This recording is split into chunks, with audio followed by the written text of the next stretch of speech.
Thank you, Mr. Jordan, for yielding. You know, we've heard some revealing things this week.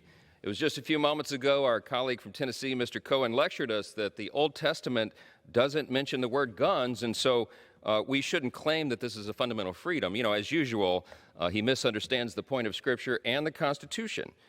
Here's the thing.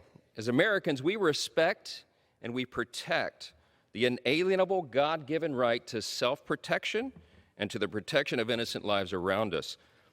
President Biden said, among other outrageous things this week we've heard, President Biden said that he wanted to ban 9mm handguns. That's one of the most widely owned handguns by law-abiding citizens in this country.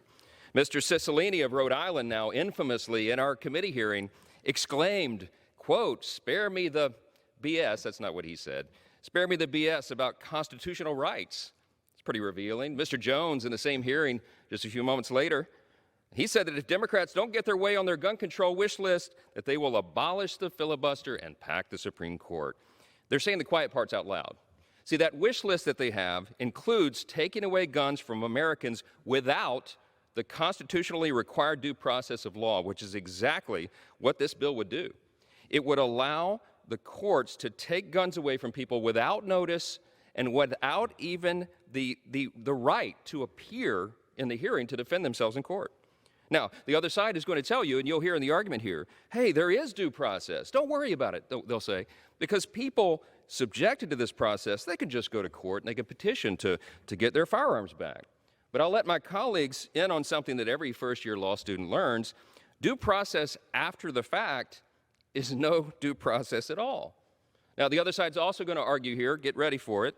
They're going to claim that they've come up with a reasonable compromise by just making these gun confiscations orders temporary. They'll say it's only going to last 14 days. They won't tell you that these orders can be renewed indefinitely.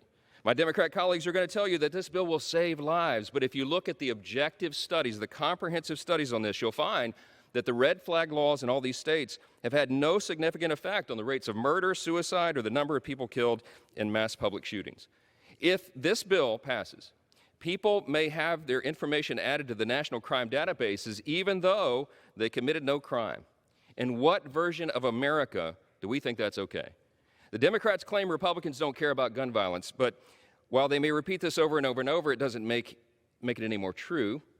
If you look at the record, House Republicans have worked tirelessly to combat gun violence by enacting meaningful laws, to put more resources into mental health, to provide training for guidance counselors and fund grants for law enforcement. The other side, meanwhile, is actively trying to defund police, and just last week, they voted against giving money to schools to enhance security. Democrats refuse to work with us on legislation that would actually do something, that would actually reduce the rate of gun violence in this country. 30 more seconds? Seconds. Thank you. And instead, they are taking advantage of tragedies.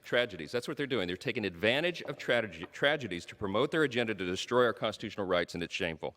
I'll tell you this, when Republicans take back the majority next year, we will work to begin to address the root causes of the violence and the mayhem in our country. That day cannot come soon enough. Thank you for the time, and I yield back.